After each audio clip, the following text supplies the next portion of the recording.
Bueno, muchas gracias por estar acá.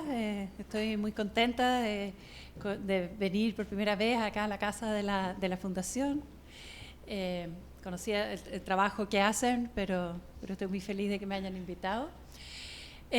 Bueno, ahora me pidieron que hablara de qué es lo que está pasando con el tema de paridad en el proceso constitucional chileno.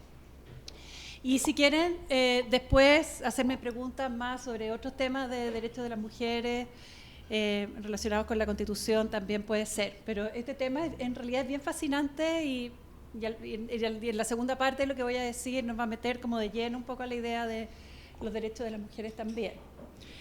Lo primero que voy a hacer va a ser contarles un poco de qué se trata el proyecto, ¿no? ¿Qué es lo que se está discutiendo? Este es un proyecto que fue ya aprobado en primer trámite en la Cámara de Diputados y está ahora discutiéndose en la comisión, en una comisión que se juntaron dos comisiones del Senado, la Comisión de Constitución y la Comisión de Familia y Mujeres del Senado. Del Senado. Entonces, y votaron ayer a favor del proyecto que se aprobó en la Cámara de Diputados. Y aparte del proyecto que se aprobó en la Cámara de Diputados, hay una alternativa, que es la que presentó el oficialismo, en el fondo, la que el gobierno está impulsando, que también es una alternativa que busca la paridad, pero que es técnicamente bastante distinta, ¿ya? Una de las cosas que hay que decir es que este proyecto de paridad lo diseñaron politólogas chilenas, ¿ya? De la red de politólogas, que es una red regional que tienen las cientistas políticas y cuya objetivo es visibilizar el trabajo que hacen las politólogas en América Latina. Entonces, es un diseño especialmente hecho para nuestro sistema electoral, porque estos mecanismos de paridad hay que adecuarlos al sistema electoral que exista, por lo tanto no puede ser nunca igual en un país y en otro, por politólogas chilenas. Y fue apoyado, hubo un apoyo transversal de diputadas desde Renovación Nacional hasta el Frente Amplio, ¿ya? Ese también es como bonita historia, porque no es fácil tener una bancada transversal en casi ningún tema, ¿ya? de mujeres, bueno, en general. Entonces, ¿en qué consiste el proyecto que se está discutiendo en el Senado y que fue aprobado en la Cámara de Diputados? Tiene dos partes, ¿no? Primero, asegura la paridad en las candidaturas. Paridad significa que haya un porcentaje del 50% o muy cercano al 50% en las listas de candidatos, ¿ya? O sea, cuando se habla de paridad, salvo que se esté extendiendo demasiado el concepto, estamos hablando de entre un 45 y un 55%, digamos, ese es el rango, pero no menos, ¿ya? Y el ideal es el 50 y 50, ¿no? Entonces, la primera parte es asegurar la paridad en las candidaturas. Eso significa que cada lista que se presente, los partidos presentan listas, a veces los partidos hacen pactos y presentan una lista conjunta, los independientes van a poder presentar listas de independientes también, pero cada lista que se presente tiene que estar en cada distrito, ¿no? Los distritos son los mismos del sistema para elegir diputados y diputadas, o sea, cuando ustedes han elegido su diputado o diputado, ese es el territorio que se va a utilizar para esta elección. Entonces las mujeres tienen que encabezar todas las listas. ¿Esto por qué? Porque ha habido estudios que han mostrado que la gente tiende a votar por los nombres que están más arriba en las listas. Entonces es una manera de fomentar que sea más visible la mujer que esté arriba. Y después las listas tienen que tener lo que se llama el sistema Cierre-Leclerc o el sistema Zebra. O sea, si va la mujer arriba, pues viene hombre, mujer, hombre, mujer, hombre, mujer. Así, ¿ya? Las listas en este sistema son listas abiertas. ¿Qué significa eso? Que nosotros votamos por personas, como ustedes han votado siempre en todas las elecciones. En las elecciones chilenas siempre han sido listas abiertas. Usted vota por la candidata o el candidato que a usted le gusta, ¿ya? Y después, si es que a la lista le va bien y esa lista tiene derecho a sacar algún asiento en la Cámara de Diputados, en el Senado, etcétera, ese asiento o ese escaño que se llama, se lo llevan las personas de la lista, en general, cuando estamos hablando de la elección de diputados y diputadas, esto cambia un poquito la cosa, se lo llevan aquellas personas de la lista que sacaron más votos, ¿ya? Bien, entonces, en estas listas, que son listas abiertas, por distrito, todas las listas en cada distrito tienen que estar encabezadas por mujeres y estar ordenadas mujer, hombre, mujer, hombre, mujer, hombre, etc. Y el segundo elemento que tiene el sistema es que...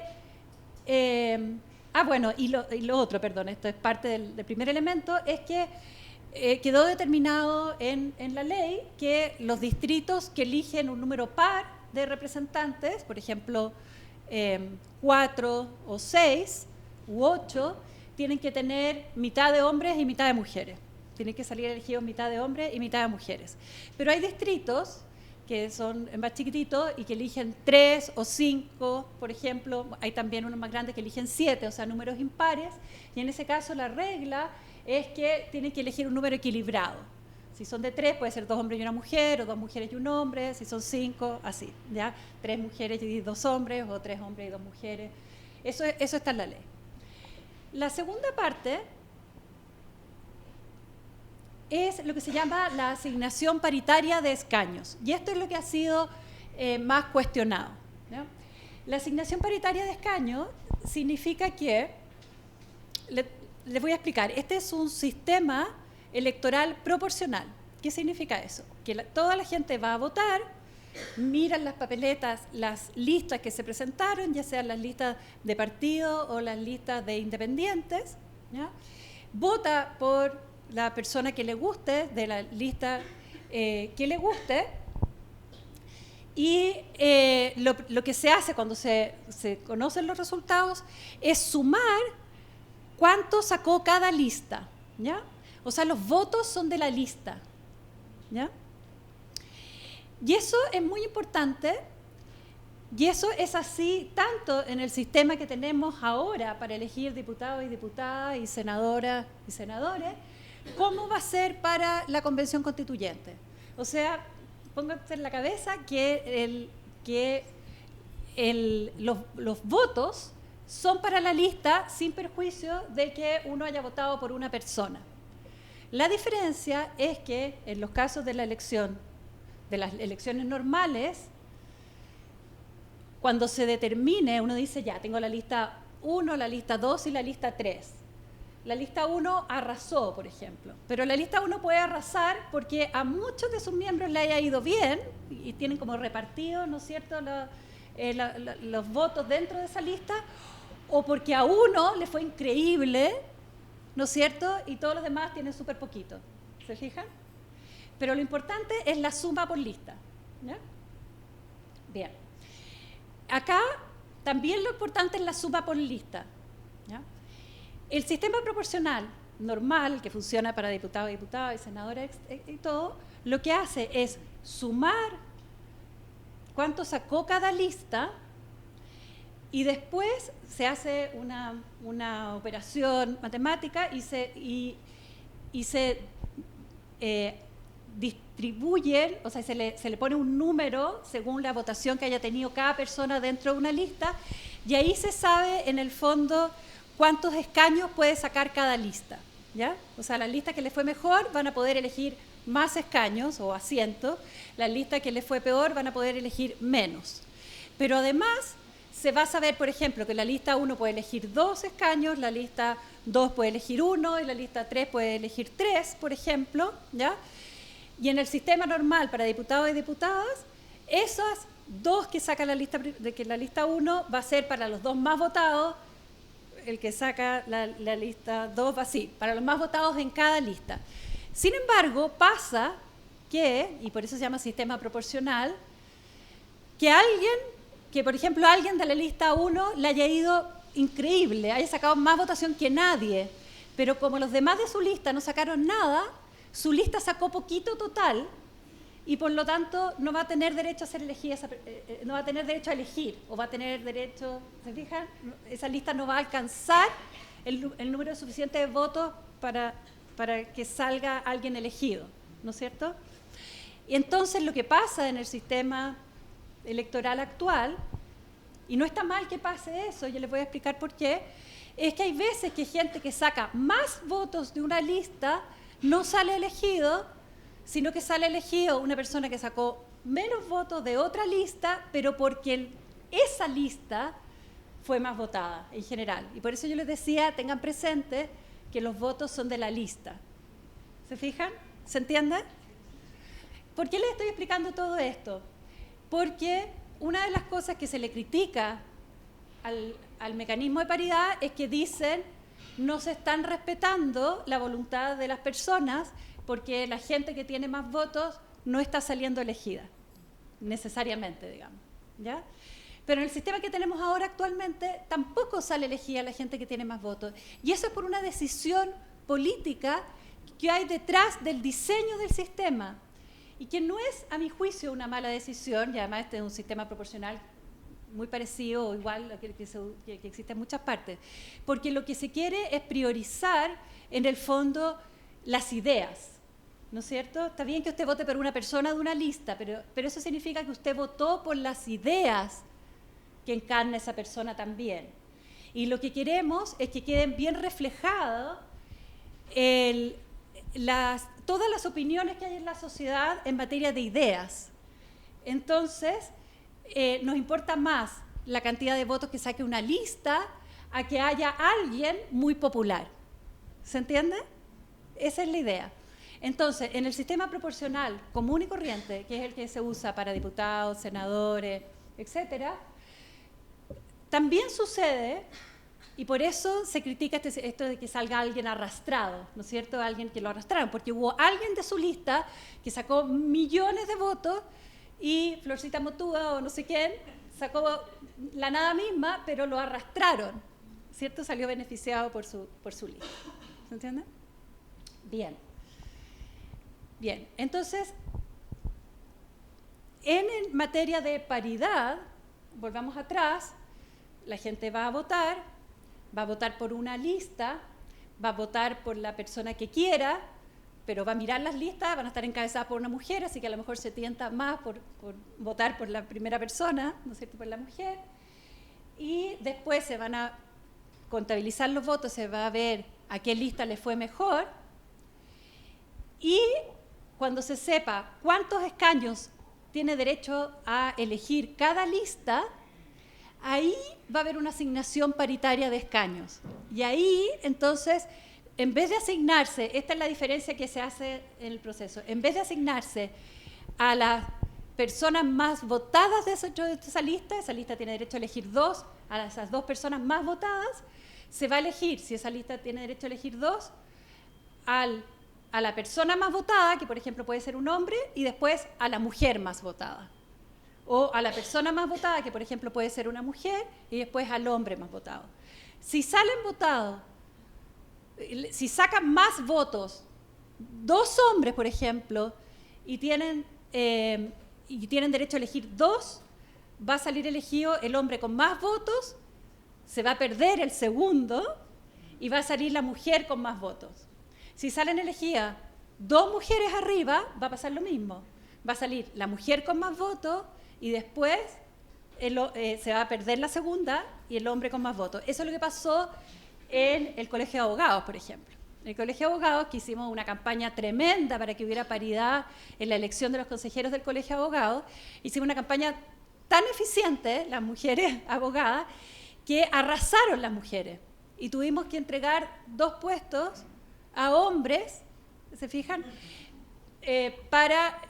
porque operó este sistema. Lo que a mí me parece fantástico, en el fondo, primero porque cuando haya la segunda elección del consejero del Colegio de Abogados y se complete la elección del consejo, porque ahora se eligió nada más que la mitad, efectivamente vamos a tener un consejo de 50 y 50, se fija, hombres y mujeres, la paridad funciona para los dos lados, o sea, para mitad de hombres y mitad de mujeres. Vamos a tener un consejo 50 y 50. Lo otro, porque desestigmatiza a las mujeres. ¿Se fija? O sea, las mujeres están saliendo, aquí también los hombres pueden salir gracias a la paridad, ¿se fija? Y no es solo una cuota para mujeres necesariamente, es una cuota de género, o sea, es un mecanismo de equilibrio de género. Y además fue un ejercicio de humildad, digamos, para los hombres que tuvieron que subir en el Colegio de Abogados, por ejemplo, gracias a al mecanismo de paridad, ¿ya? Que nos habían dicho que las mujeres estábamos pidiendo privilegios excesivos, ¿no? Bien, ¿alguien tiene alguna pregunta hasta acá? ¿Ya? ¿Sí? Cuando son números impares los que se eligen y sale más votado dos hombres. Claro, sí. A ver, cuando se elige en un distrito, ahí está, las listas que obtienen 2 escaños, por ejemplo, tienen que elegir, claro, a un hombre y una mujer, ¿no es cierto? Las listas que eligen 4 escaños, así, 2 hombres y 2 mujeres. Si las listas que eligen un escaño, uno dice, bueno, ¿a quién eligen? ¿Ya? Entonces, lo primero que se hace es que las listas que eligen más de un escaño, o sea, 2 y tanto, van llenando sus cupos y el cupo que falte, o sea, la última que queda es la lista que elige un escaño, ¿me entienden? Entonces, y ahí tiene que elegir el hombre o la mujer que se necesite para lograr el equilibrio. ¿Ya? ¿Se entendió? Sí. Bien, que estoy así como explicándolo, porque no es fácil. ¿Cuál es la diferencia con la propuesta del oficialismo? La propuesta que apoya el gobierno. La propuesta que apoya el gobierno es de que en vez de que las listas sean listas abiertas, sean listas cerradas. ¿Qué significa las listas cerradas? Que le van a decir a los partidos políticos, que pueden hacer pactos también, o sea, ir en 2 partidos chiquititos, por ejemplo, los de Frente Amplio, que son súper chiquititos, pueden ir varios en una lista. Le van a decir a todas las listas, mire muy bien, pero usted partido o usted organizadores de la lista de los independientes, tienen que hacer su lista, pero en la posición, pero los que van a salir, si usted gana 2 escaños, van a salir los 2 primeros de su lista. Si usted gana 3 escaños, van a salir los 3 primeros de su lista. ¿Se entiende? O sea, ahí el poder está en el partido, en el fondo, que va a poner sus cartas más fuertes arriba, y los independientes, ese es uno de los problemas que yo le veo a este sistema, es que los independientes se van a tener que juntar y pelear por los primeros puestos.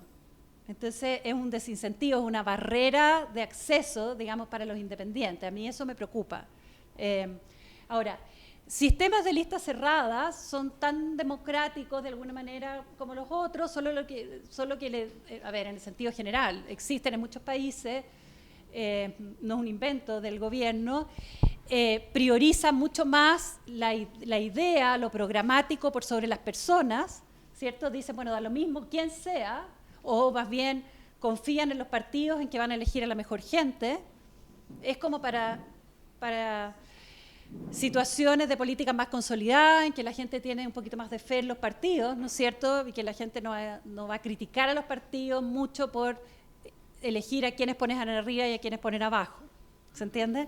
Ese es el problema que yo le veo a esto, pero aparte de eso y de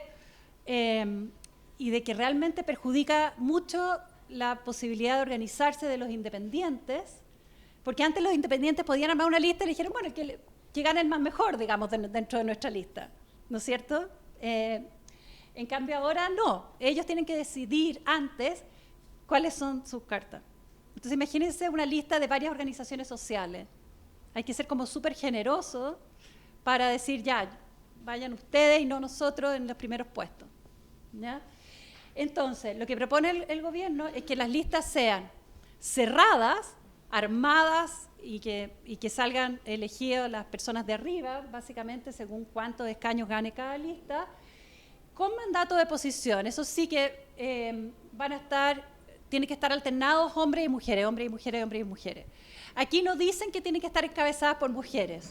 Dice que se va a sortear el primer distrito, son 28 distritos, se va a sortear el primer distrito y si sale el primer distrito que tiene que ser encabezada por mujer, el segundo va a encabezar hombre, el tercero va a encabezar mujer, el cuarto hombre y así. ¿Ya? Pero hay distritos más grandes, distritos más chicos, y eso se determina por el sorteo que se haga con el distrito 1. Es súper difícil predecir qué pasaría con este sistema. Con el otro sistema, la paridad está prácticamente garantizada, no en un 50 y 50, pero sí entre 45 y 55, digamos, está bastante garantizada. O sea, es un sistema en que si uno quiere paridad, para este tipo de sistema electoral, ahí está por eso lo diseñaron para este sistema electoral. Este otro, los que lo diseñaron, que es un politólogo de Renovación Nacional, según leí en el diario, él dice que él hizo muchas simulaciones se hacen simulaciones así con miles de escenarios distintos de cuánta votación recibe quién y si reciben más las mujeres o los hombres. Y él dice que también le da un resultado relativamente paritario. O sea, él dice lo mínimo que lograron las mujeres fue 40. Entonces, entre 40 y 60 o qué sé yo. Ese es el rango de ellos que dan ellos. Las politólogas que hicieron el otro sistema dijeron que ellas también habían hecho simulaciones y a ellas les habían salido las simulaciones entre 27% mujeres y 70%. Entonces dijo, es ultra incierto. ¿Ya? Esa es la situación. Esa es la situación, ¿sí? ¿Y este sistema que propone el oficialismo está aprobado de alguna parte? ¿Ha funcionado antes? O sea, que haya listas cerradas con mandato de posición, sí. Sí, ha funcionado, pero es que depende también mucho, mira, depende de un montón de factores, de la cultura, o sea, no toda la gente vota igual, depende del porte de los distritos, depende de la abstención, depende de un montón de factores, entonces no es tan fácil sacar conclusiones respecto de lo que ha pasado en otros países, pero sí es común que haya listas cerradas con mandato de posición. Sí. ¿El resultado ese de entre 25 y 70 que habían hecho los políticos era con este? Con este. Con el otro es entre 45 y 55, más o menos. Eso es lo que calculan, esas son simulaciones que se hacen en computadores. ¿Ya?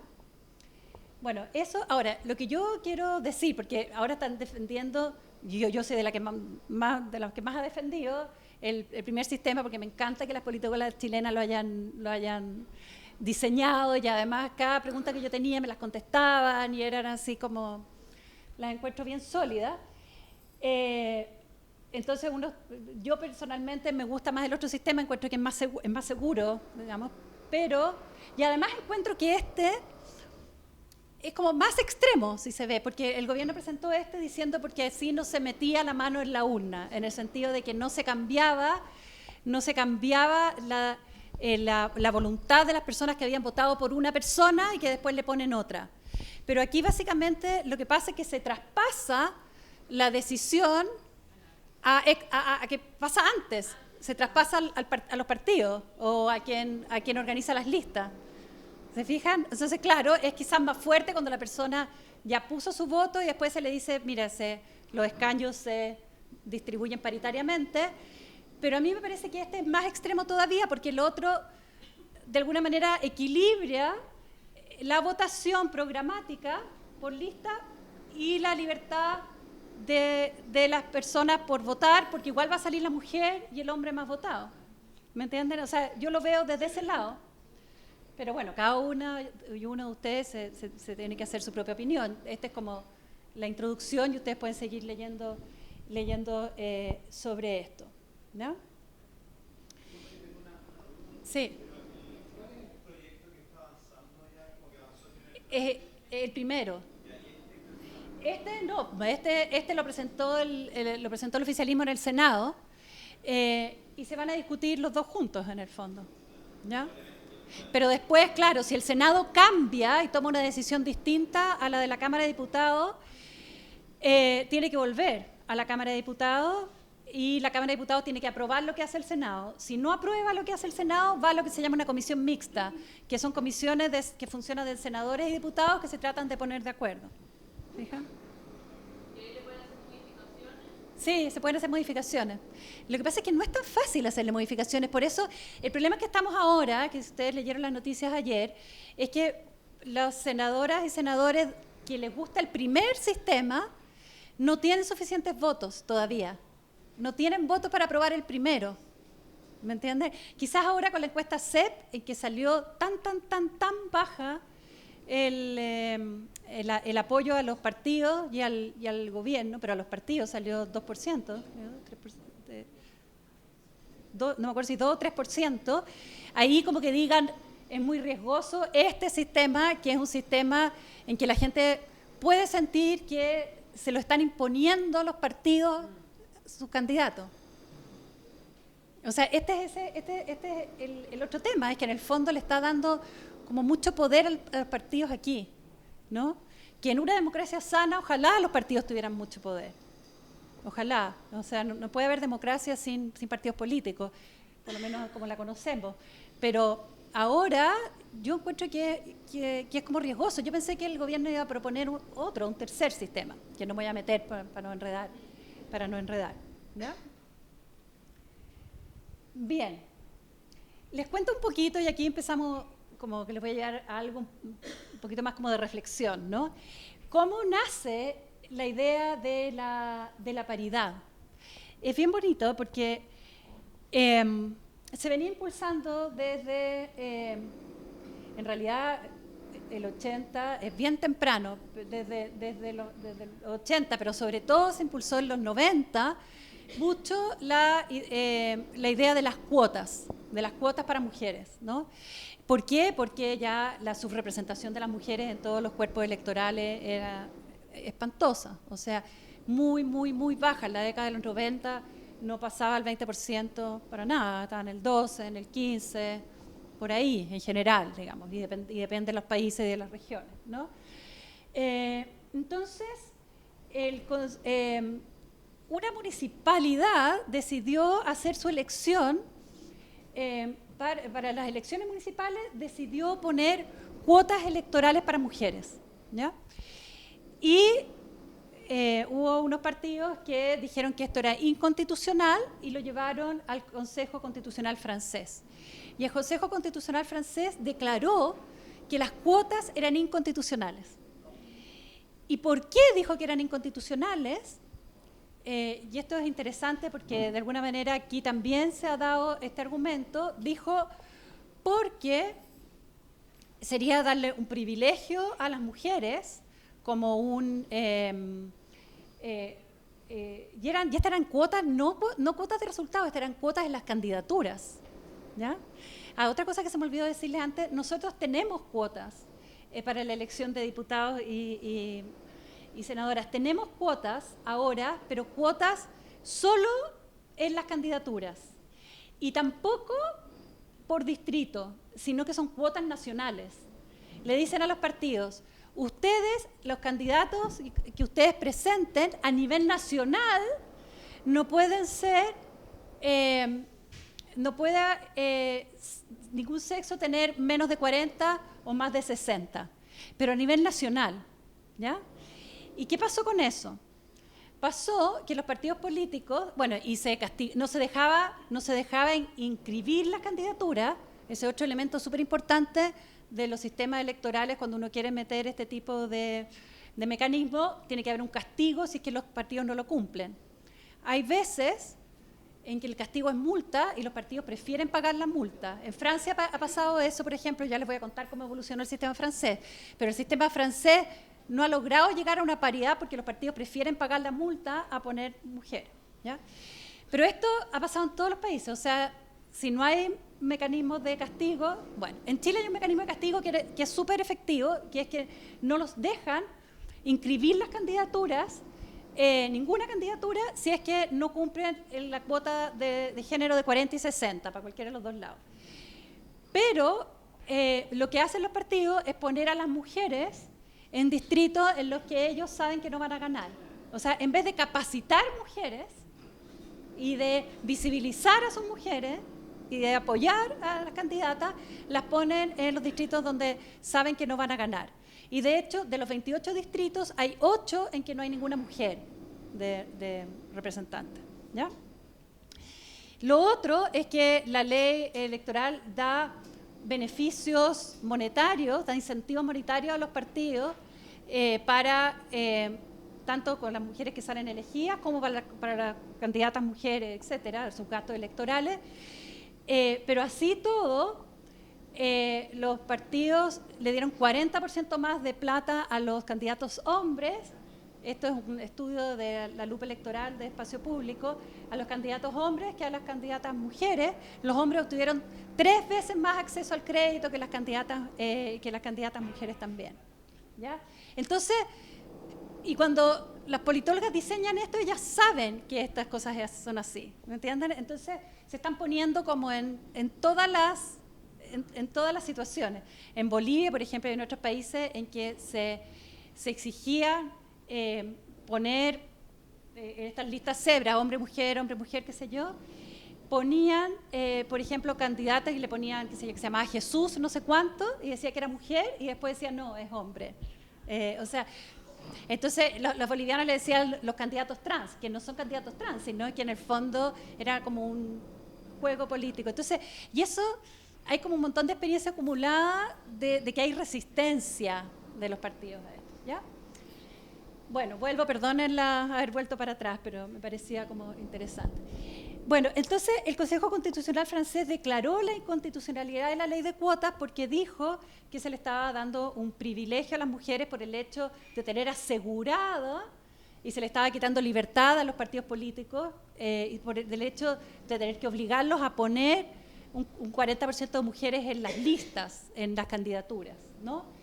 Y además se dijo algo que es súper interesante, porque esto viene como de la Revolución Francesa, que en una república, dijeron los franceses, el representante no está representando a un grupo identitario, sino que está representando, cuando ya sale elegido o elegida, está representando a toda la sociedad. O sea, tiene que legislar por el bien de todos. Entonces, los franceses dijeron, va contra el principio de la universalidad de la ciudadanía. ¿Me entienden? Y el sexo no puede ser un elemento que tenga ninguna incidencia en las elecciones, porque en las elecciones todos los votos valen lo mismo y todos los representantes representan a todos. Y si es que empezamos a poner mujeres, se va a entender que las mujeres representan cuotas de mujeres, se va a entender que las mujeres representan a las mujeres y a los intereses de las mujeres, y después van a venir los indígenas, y después van a venir las personas de la diversidad sexual, y después van a venir los discapacitados, y después van a venir, y va a empezar lo que se llama una política de la identitaria, una política de la identidad que cada representante va a defender a su propio gremio, por decirlo de alguna forma. ¿Se fijan? Y eso los franceses ven que eso es lo que estaba pasando en Estados Unidos, ¿no es cierto? Y todo lo que pasa en Estados Unidos, los franceses quieren hacerlo al revés. De hecho, hay un artículo sobre la paridad francesa en el New Yorker, que es una revista muy, muy famosa, neoyorquina, en que dice, una de las cosas que convenció a los políticos franceses fue que la paridad era distinta a la affirmative action, a las cuotas norteamericanas, en el fondo. Y lo otro que convenció a los franceses, decía decía un investigador francés que trabajaba en Estados Unidos, decía, mira, a los franceses ser políticamente correcto no les importa nada, pero ser lógicamente correcto les importa mucho, como son cartesianos, digamos. Y la paridad es como muy lógica, digamos. Si hay 50% de mujeres y 50% de hombres, no se entiende por qué los representantes no son 50% de mujeres y 50% de hombres. ¿Entiendes? Entonces eso es interesante. Bueno, y el Consejo Constitucional francés hace lo mismo el año 1999, cuando ya había un apoyo a la paridad que era súper alto en la sociedad. Y las mujeres habían hecho mucha campaña, y había salido un libro de 3 feministas muy famoso que se llama Ciudadanas, Libertad, Igualdad, Paridad. Así como, ¿ya? Entonces se había hecho súper famoso, y además estaba la primera dama, que era una filósofa, una académica, que también como que le dio mucho bombo a este asunto, qué sé yo. Entonces las feministas dijeron, bueno, la paridad no es cuota, precisamente es lo contrario, la paridad es lo más universal que hay. ¿Se fijan? O sea, no puede ser más universal. Dice, porque la universalidad de la ciudadanía es una universalidad compuesta por hombres y mujeres. La ciudadanía es hombres y mujeres. Es una ciudadanía gender citizenship, como dicen los gringos. O sea, es una ciudadanía con género, ¿no es cierto?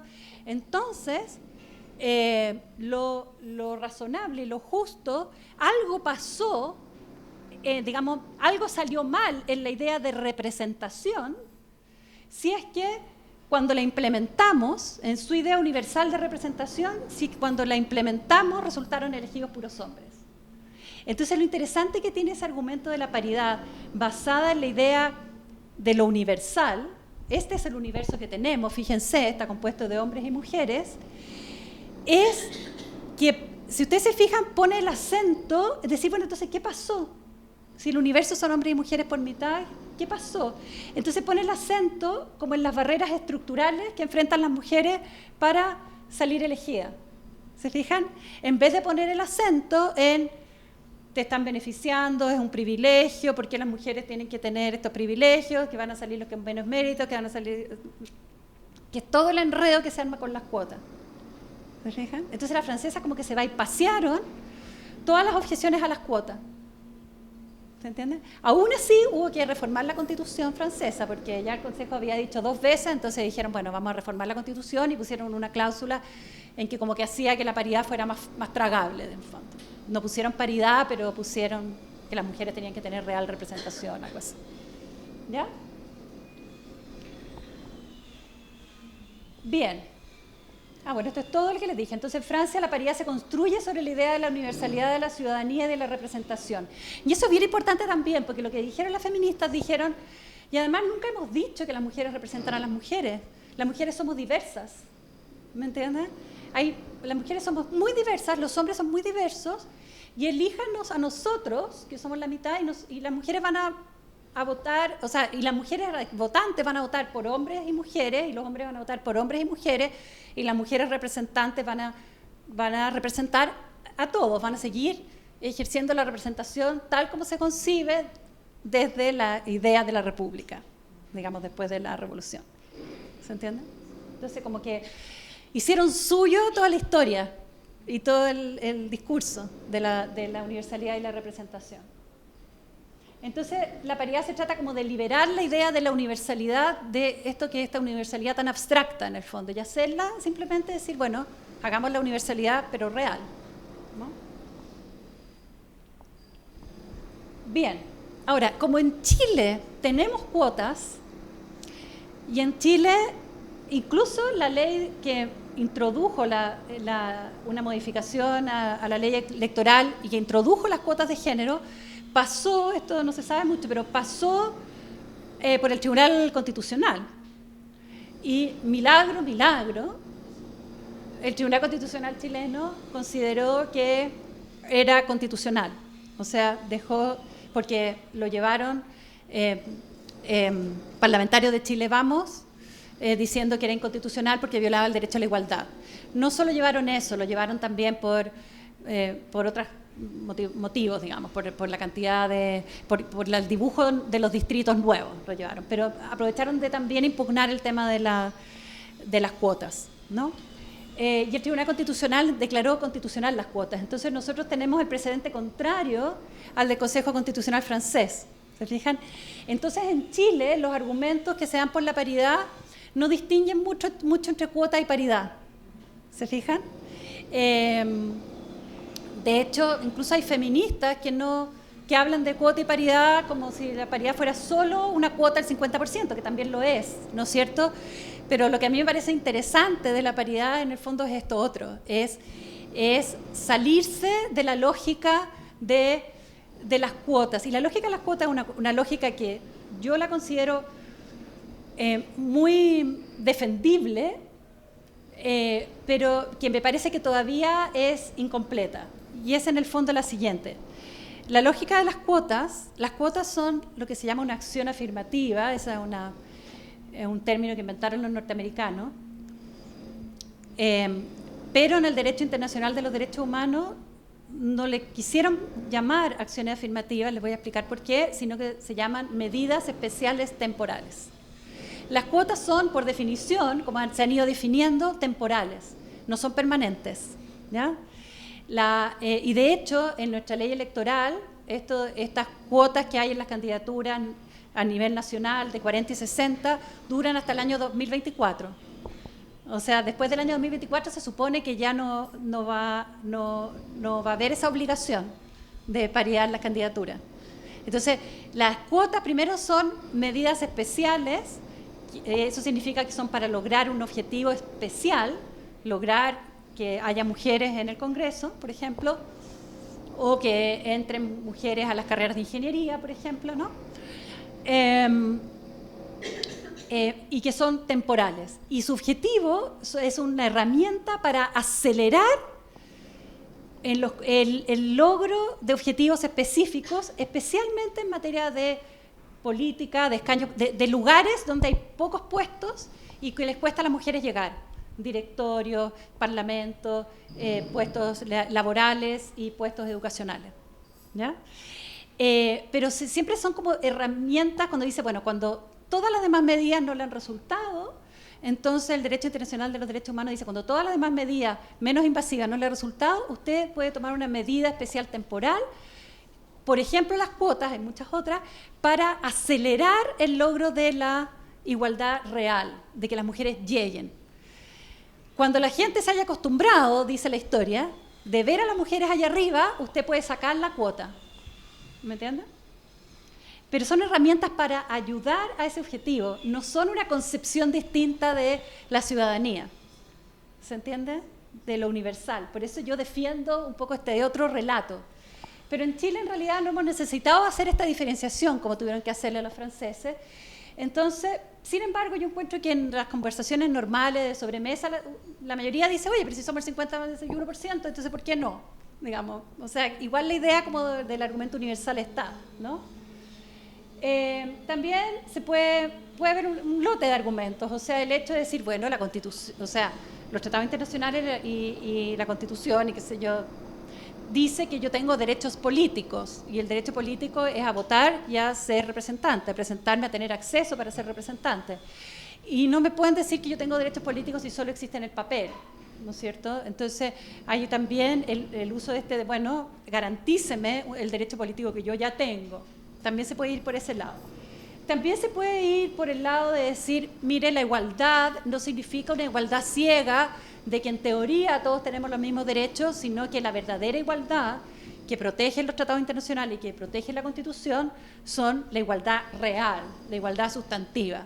Y cuando se sabe que hay igualdad sustantiva, no mirando los casos particulares de esta persona llegó a gerente, esta persona no llegó, esta persona no sé qué, que siempre sale, no, pero es que en Alemania está la Merkel, en Inglaterra está, en Gran Bretaña está la Thatcher, ya que estuvo Bachelet, con eso se arregló el problema de género del mundo, ¿no es cierto? No, para saber que hay igualdad, uno tiene que mirar el panorama, igualdad real, digamos, mirar el panorama general, el panorama estadístico, de ver cómo está distribuido el poder económico, cómo están distribuidos los recursos económicos, cómo está distribuido el poder simbólico, el poder cultural, etc. Y decir, miren, estamos súper equilibrados. ¿Se fijan? Sin perjuicio de que a una persona le vaya bien, a otra persona le vaya más mal, pero en general estamos equilibrados. Entonces, cuando eso esté así, vamos a decir que realmente se está garantizando la igualdad que decimos que tenemos. Y hay mucha discusión teórica sobre qué conceptos de igualdad tiene que tener una constitución, si la igualdad meramente formal, de que todos somos iguales, pero digamos, en la idea, en abstracción. Que hay mucha gente que defiende eso, o si no, como que realmente lo que la Constitución demanda es que el Estado haga algo para que haya igualdad sustantiva. Ustedes se preguntarán por qué podría gente defender una idea de igualdad meramente formal. Pero es súper interesante, la igualdad formal tiene un valor. La igualdad formal es la igualdad en que en las leyes, en los libros, dice toda la gente tiene los mismos derechos. Y ese fue un logro civilizatorio muy importante, porque antes del siglo XVIII, digamos, lo normal, el sentido común, era que había gente con distintos estatutos jurídicos, así como las castas en la India, digamos, que había gente que tenía más derechos que otros. La idea de los derechos universales, de que todos somos iguales ante el derecho, es una idea súper rupturista en el siglo XVIII. Y hasta ahora ni siquiera se ha logrado, porque nosotros en Chile, por ejemplo, las mujeres no pueden administrar sus propios bienes cuando están casadas en sociedad conyugal. O sea, todavía tenemos problemas de igualdad formal. ¿Me entienden? Entonces, los que defienden esa idea de igualdad es porque le temen que si defendemos la idea de igualdad sustantiva, vamos a legitimar que el Estado se meta demasiado en nuestras vidas para tratar de lograr esa igualdad. Entonces va a exigir más impuestos, va a empezar a prohibir ciertas prácticas a las empresas o a los grupos. ¿Se fijan? O sea, para lograr la igualdad sustantiva se necesita un Estado mucho más intervencionista. ¿Se fijan? Entonces, las personas que son muy liberales y que le temen a la intervención del Estado y que prefieren un Estado mínimo, tienden a preferir una concepción de igualdad formal. Y dice, lo otro, ya, pero vamos paso por paso, digamos. O sea, ¿ya? O sea, tampoco es tan loco, por algo es. Después también se puede defender la paridad y las cuotas como medidas especiales temporales. O sea, también la paridad se puede ver como un tipo de medida especial temporal, como les dije, porque los tratados internacionales nos obligan a tomar medidas especiales temporales no solo respecto a mujeres, también respecto a pueblos indígenas, por ejemplo, respecto a personas con discapacidad también. Y fíjense que también hay un argumento conservador, de alguna manera conservador, a favor de la paridad. Y eso es interesante si uno piensa que la paridad ha tenido también apoyo en gente, digamos, más bien conservadora, de derecha, conservadora. Y es que es esta idea de que las mujeres son esencialmente distintas a los hombres. Entonces, uno puede decir, no, es que las mujeres son...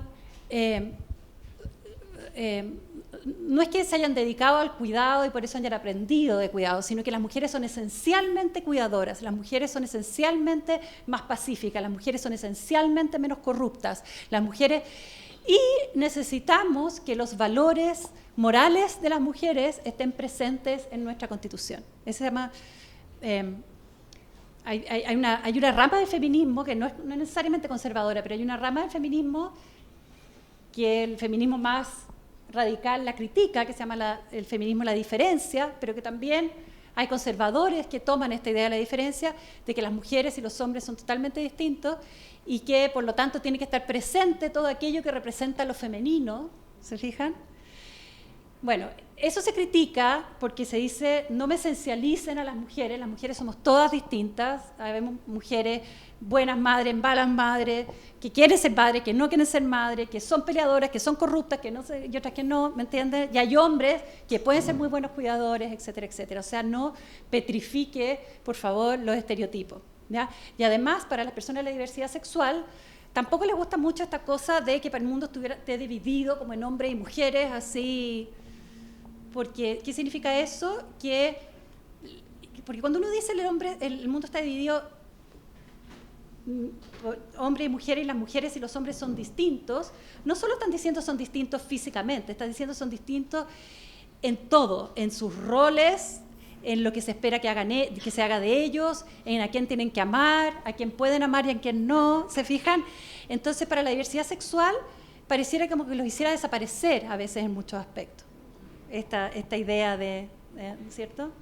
Porque las mujeres serían todas heterosexuales, los hombres todos heterosexuales también, etcétera. No puede haber personas trans. ¿Qué pasa con los intersex? ¿Se fijan? Bueno.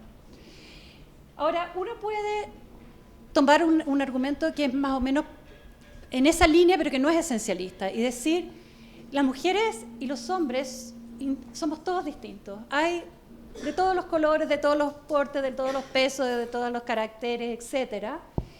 Pero las mujeres hemos vivido en este mundo hecho por hombres, bajo estas leyes hechas por hombres, bajo teorías pensadas por hombres. ¿Se fijan? Por ejemplo, cuando nosotros siempre tenemos esta dicotomía, qué es lo que es público y qué es lo que es privado, ¿no? Hasta fines de los años 80, la violencia familiar era un tema privado, que el Estado no se tenía que meter, ¿no es cierto? Cuando podía ser una violencia mucho más grave que el asalto de la esquina, porque podía ser peor que el homicidio de la esquina, podía ser como un homicidio con un encarnizamiento terrible, ¿no es cierto?, como son los femicidios, ¿no? Pero ese era un tema privado, y llegaba la policía y decía, no, este es un tema, arréglese con su señora, su marido, qué sé yo, arréglese entre ustedes, este es un tema privado, ¿no? El cuidado es un tema privado, o sea, está totalmente privatizado, ¿no es cierto? O sea, salvo que las personas tengan que ir al hospital público, la gente se cuida en su casa. El cuidado de los niños y de los viejos está totalmente privatizado. No es un tema público, es un tema que se encargan las familias. Y dentro de la familia, las mujeres. ¿Se fijan? Entonces, la sola definición de lo que es privado y público, que ya marca una línea así súper clara de cómo se organiza el Estado y de lo que el Estado puede hacer, no puede hacer, qué debe hacer, qué es lo que no debe hacer, por qué lo aplauden o por qué no lo aplauden, en qué se va a notar que está presente o en qué se va a notar que está ausente, es una definición hecha desde la mirada masculina. ¿Por qué? Y aquí voy terminando. Porque el contrato social, deja ver si esta es la última... bueno, esto es lo que le estáis diciendo en el fondo. Lo que podemos decir es, si bien las mujeres somos todas distintas, todas hemos vivido en este mundo hecho y pensado por los hombres, ¿no? Y por lo tanto, en eso tenemos una experiencia común. Y además, en este mundo hecho y pensado por los hombres, se nos adjudicó todas las labores del cuidado y de la reproducción de la vida, desde cuidar a los niños, cuidar a los viejos, cuidar a los enfermos, a consolar, a hacer contención, ¿no es cierto? Que es algo que todas las personas humanas tienen la capacidad de hacer, ¿cierto? Pero se adjudicó a las mujeres de alguna manera. Y solo porque los hombres pueden, esa parte de su humanidad, encargársela a alguna mujer, tú me cuidas, mamá, tú me cuidas, señora, cuando me resfrío, tú me cuidas, hija, cuando soy viejo, qué sé yo, no sé. Tú llevas a los niños al colegio, tú vas al doctor, tú vas a las reuniones de apoderados, solo porque los hombres pudieron hacer eso es que se pueden dedicar a la res pública, a la cosa pública. ¿Se entiende? Entonces se puede decir un argumento que no es esencialista, las mujeres tienen intereses distintos a los de los hombres, y a las mujeres las normas que se dicten, y sobre todo si las dictan hombres, tienen efectos desproporcionados sobre ellas, o distintos al menos. Entonces, y los intereses de las mujeres tienen que ser defendidos por las mujeres porque ellas saben cuáles son, ¿no es cierto? Y no porque sean todas iguales, no porque hay una esencia de mujer, sino que porque tenemos la experiencia común, la experiencia de la violencia de género, también la experiencia de la discriminación. También. ¿Ya? ¿Se entiende? Bien. Y con esto termino. Hay una autora que escribió un libro muy famoso que se llama Carol Pateman, que se llama El contrato sexual, el libro. Y esto es en oposición al contrato social. El contrato social, nuestro contrato social ahora es la Constitución, el pacto en que nosotros nos damos para establecer las normas de nuestra convivencia, ¿no es cierto?, las normas básicas de nuestra convivencia. El pacto social original fue esta idea que surge con los autores contractualistas, en el siglo XVIII también, Rousseau, Locke, Hobbes. ¿Qué hacían ellos? O sea, ¿cuál es la idea? ¿Por qué se le inventan esta idea del contrato social, que es en el fondo una imagen, ¿no? Nunca hubo gente que se sentó y dijo armemos el Estado, sino que lo que pasa es que tenían que como estaban cayendo todas las monarquías, tenían que justificar la legitimidad de los nuevos estados. ¿Y cómo se justificaron la legitimidad de los nuevos estados? Diciendo, bueno, un estado es legítimo siempre y cuando que los individuos que vivan bajo, o sea, es legítimo crear un estado y el actuar del estado que va a tener el monopolio de la fuerza, porque la gente va a renunciar a ejercer la fuerza individualmente, se la va a dar el estado para que la proteja, a cambio de protección. Bueno, el estado es legítimo en la medida que cada individuo acepte que es mejor para él vivir bajo el estado. Entonces, de su consentimiento a vivir bajo el Estado. Es el consentimiento de los individuos, de los contratantes, y por eso se llama contrato social, de los contratantes el que le da legitimidad al Estado. Pero fíjense que el propio Rousseau lo dijo, que las mujeres no eran contratantes del contrato social. Y los demás no lo dijeron así, pero era el sentido común. Y de hecho, cuando las feministas, que desde siempre han dicho, o sea, cuando se dictó la Declaración de Derechos y el Hombre y el Ciudadano francés, Olympe de Gouges describió la Declaración de Derechos de la Mujer y la Ciudadana francesa, en la misma época, o sea, ahí. En Inglaterra también, o sea, cuando se dictaron la Constitución, o sea, en Inglaterra, en Estados Unidos igual. Siempre, hubo mujeres que siempre me lo dijeron, en el fondo. Y siempre le dijeron que no, que ellas no, porque los hombres las representaban. Ellas estaban en lo privado y los hombres estaban en lo público y estaban bien representadas por sus representantes, que eran sus maridos o sus padres. ¿Se fijan?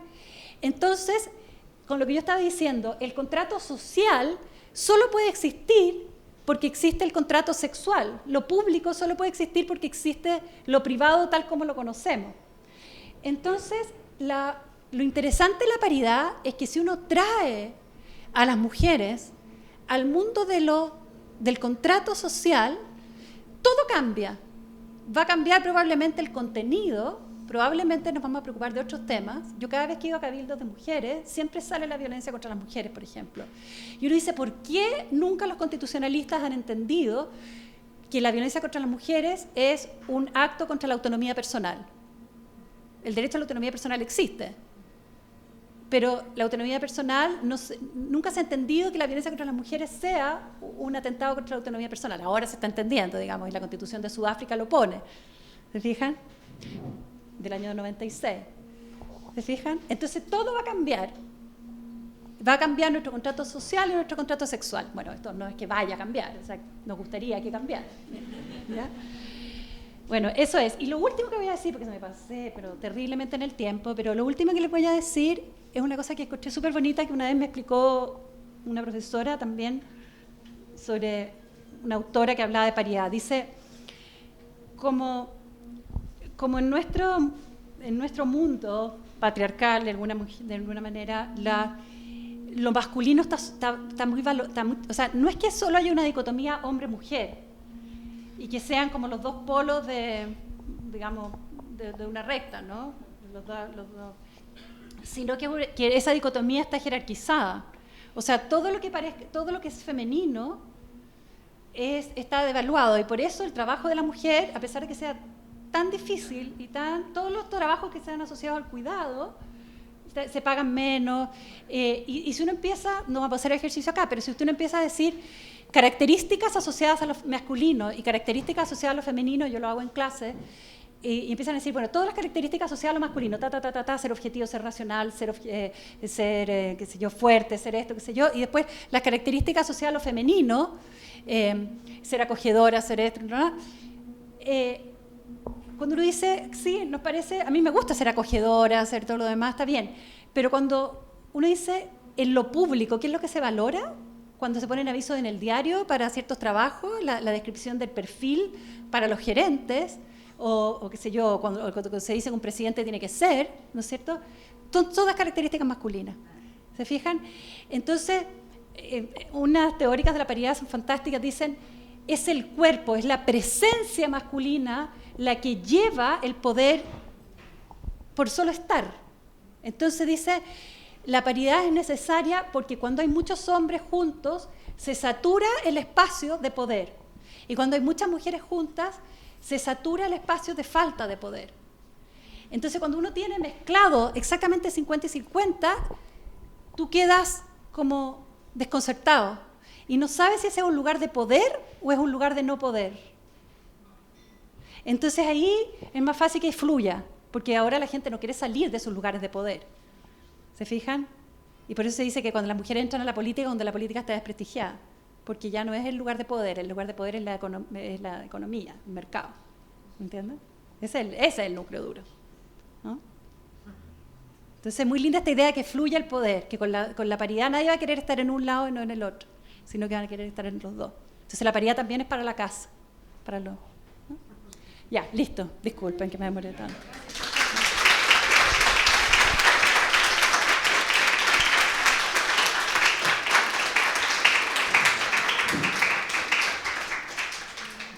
Pero tomé algunas preguntas antes, eso tienen que descontármelo del tiempo. ¿Alguien quiere hacer preguntas? ¿O comentario, algo?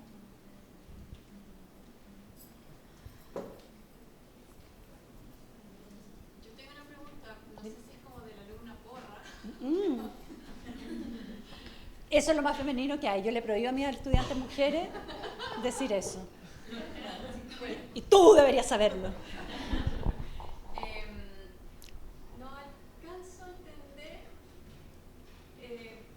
la diferencia básica o fundamental en el fondo de por qué hablar de paridad y no de cuota. Entiendo, pero pensé que estaba entendiendo eso y de repente me confundí. Sí. En el fondo las cuotas es para antes de la elección y la paridad, toda la explicación que diste es como una cosa como filosófica más de fondo, pero no sé si eso le falta a lo de cuotas o no.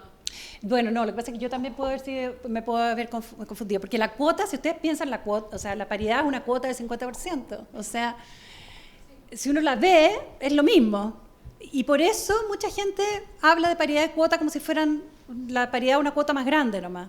Si lo que yo quise como mostrarle, pero reconozco que cuando les dije que en Chile se defendía por distintos argumentos, ahí metí los argumentos por las cuotas también, entonces, pero porque se confunden acá en Chile también. Lo que yo quería mostrarle es que de alguna manera la cuota todavía es tímida. La cuota es, tenemos este problema, vamos a tomar una medida temporal para que la gente se fije que cuando llegan mujeres a los directorios, cuando llegan mujeres al Parlamento, las mujeres se la pueden. La teoría detrás de las cuotas es que cuando la gente vea a las mujeres actuando en esos lugares, va a darse cuenta que lo hacen bien y después se puede retirar la cuota porque las va a seguir eligiendo. La cuota es como un mecanismo para visibilizarlas. Pero después cuando ya estén visibilizadas ya no es necesaria. ¿Me entiendes? Y tiene esta cosa como la idea temporal. Entonces, desde el punto de vista más filosófico, si quieren, la cuota no va al fondo del problema. Y eso es lo que a mí me encanta de la idea francesa, que la idea francesa le dice, ¿cuál es el fondo de ese problema? No, la universalidad, qué sé yo, la res pública, la no sé qué sé yo. Entonces entonces, vamos al fondo. ¿Cómo es la universalidad? ¿Me entiendes? En vez de estar como pidiendo un poquito de permiso. ¿Me entiendes? Eso es lo que pasa.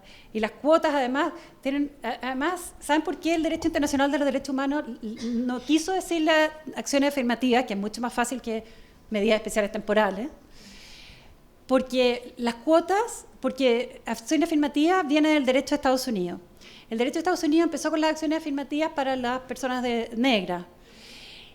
Y se impugnaban ante la Corte, ante los tribunales norteamericanos, y hay varios fallos de la Corte Suprema de distintos años, y la Corte Suprema cada vez le ponía más restricciones. Decía, sí, pero son inconstitucionales las cuotas si es que usted no está beneficiando exactamente a la persona que sufrió la desventaja histórica.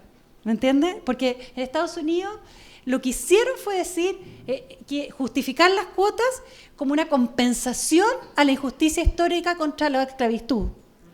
¿Me entiendes? Entonces, si llegaba un negro que venía de otro país, ¿te fijas? Ese no, ahí no se le puede preocupar. Entonces, y después decían, por supuesto, los litigantes llegaban y decían, mire, este negro es abogado, tiene un magíster, tiene un doctorado, y al lado está un pobre campesino de, no sé, pues, Iowa, campesino. qué sé yo, ¿te fijas? Blanco. Entonces empiezan como a y empezaron a poner un montón de requisitos para que las cuotas fueran constitucionales. El derecho internacional de derechos humanos dijo, nosotros no queremos hacernos cargo de ese muerto, de ese enredo que tienen los norteamericanos, y dijeron, para nosotros las cuotas no tienen una mirada compensatoria hacia atrás, tienen una mirada prospectiva de cuál es nuestra meta. Nuestra meta es la plena igualdad. Bueno, son herramientas para llegar allá. Nos da lo mismo lo que pasa para atrás. Entonces, ya esa idea es mejor que la de la Affirmative Action gringa, y la paridad a mí me parece aún mejor. ¿Me entiendes? Sí, dime. Un comentario, que la acción afirmativa también implica asumir otras condiciones materiales, de cultura, de distintas cosas que propendan a que exista esa igualdad en algún momento. Esa paridad.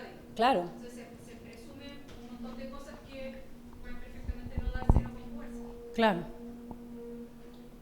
Es más antipática también digamos, porque si es paridad, tú dices ya, tienes este sustento de que por qué es un privilegio si en el fondo estoy ocupando, digamos, soy mujer y hay 50% de mujeres. El otro es así como el 10%, el 20%, el 30%. Además, las cuotas, en el fondo, se dieron cuenta que las cuotas de menos de 30% tampoco servían.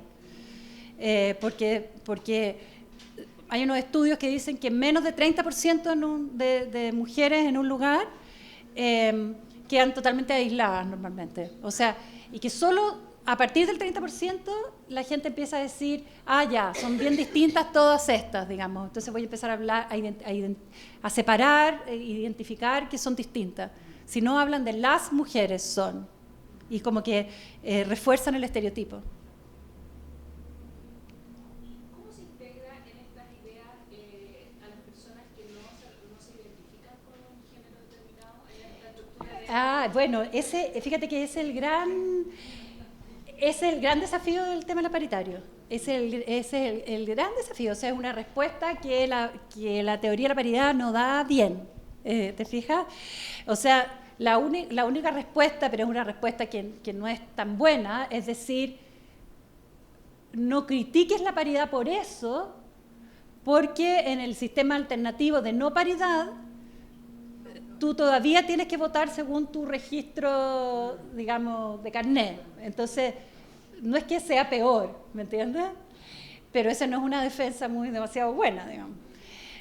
Yo también diría, naturalmente, que yo sentiría que hay más apertura en general, pero esto es una cosa empírica, no sé, habría que ver, más apertura en general en las mujeres hacia la diversidad sexual que en los hombres, que se sienten siempre más amenazados con la idea de la diversidad sexual. Pero ese es un argumento empírico que hay que comprobar, no sé.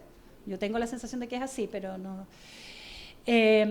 Mira, y esa es una crítica que de hecho se ha hecho.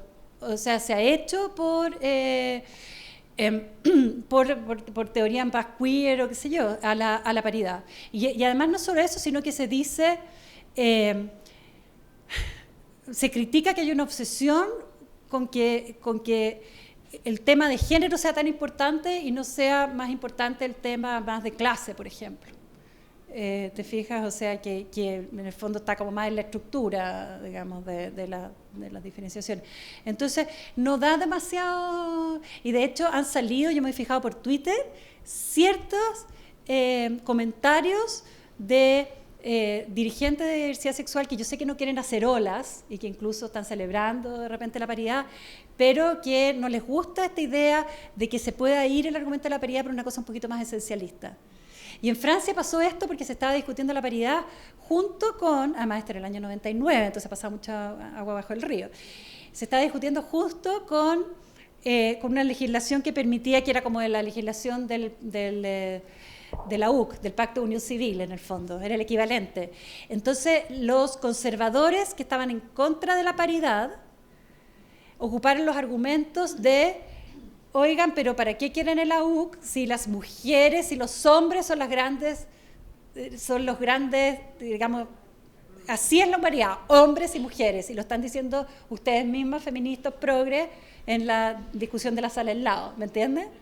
Entonces ahí hubo una tensión súper fuerte que podría haberla aquí a propósito del matrimonio igualitario, por ejemplo.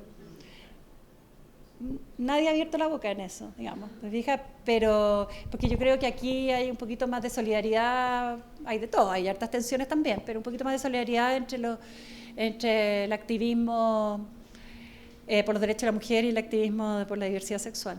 Pero de verdad no. Y esa es una pregunta que va a ser súper importante, porque todo este tema del no binarismo sexual viene súper fuerte en la gente joven. Súper fuerte. Entonces capaz que sea como un argumento por ahora nomás el de la paridad.